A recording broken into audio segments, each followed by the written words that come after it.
This segment is brought to you by the Kansas Soybean Commission, the Soybean Checkoff, progress powered by Kansas farmers. Welcome back to Farm Factor and the Kansas Soybean Update. This is the Kansas Soybean Update. It's brought to you by the Kansas Soybean Commission. The Soybean Checkoff, progress powered by Kansas farmers. Polly Ruhland, the CEO of the United Soybean Board, is joining us. And Polly, as we look into the present, we have to look towards the future as well, and specifically for boards like the United Soybean Board and associated with that, the Soybean Checkoff as well.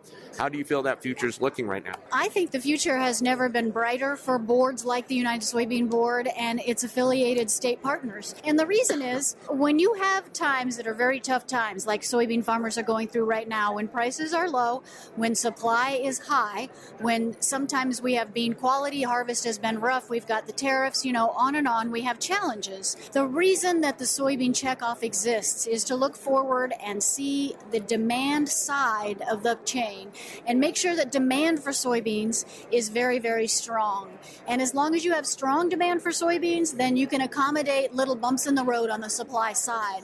So the Soybean Checkoff and United Soybean Board have been busy looking for other international markets so that we can diversify our portfolio of markets. For example, adding India through poultry is a great example. So how can we sell more soybeans, be that in the form of food, feed, fuel, or fiber? A lot of that focus is on those countries that have the low quantity of soybeans or low input of what they eat or what they use as far as soybeans are concerned. And especially when you think about the opportunities for meat protein in the future around the world and how important soybeans are for poultry, for example, and for pork. When a country starts to gain disposable income, those citizens want a higher quality protein in their diet, and that means they're going to be eating more meat. And they start usually with fish, they move to chicken, and then they move to pork. So anytime we can grow meat consumption in a country and we can feed U.S. soy to domestic animals in order to fulfill that need with U.S. meat, that means soybean farmers are better off. So those partnerships with our supply chain, with our customers in pork and poultry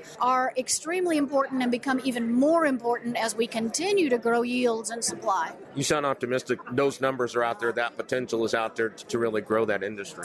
Listen, I come from the meat industry, so I know what the outlook for meat consumption is globally for the next little while, and it is extremely good. A good outlook for meat consumption means a good outlook for soybeans production and demand in this country. That is Polly Ruhland, who serves as CEO of the United Soybean Board, who joins us on the Kansas Soybean Update. It's brought to you by the Kansas Soybean Commission. The Soybean Checkoff, progress powered by Kansas farmers. Learn more at kansassoybeans.org. For Kansas Soybeans, I'm Greg Akagi.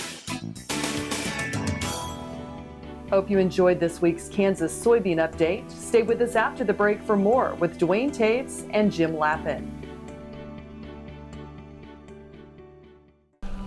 What if U.S. soybean oil were an industry sensation? If end users started asking for it by name? That future is here. The time is now. To meet customer demands, the Soybean Checkoff is investing in varieties that produce oil with increased functionality. A message from the Kansas Soybean Commission, the Soybean Checkoff, progress powered by Kansas farmers.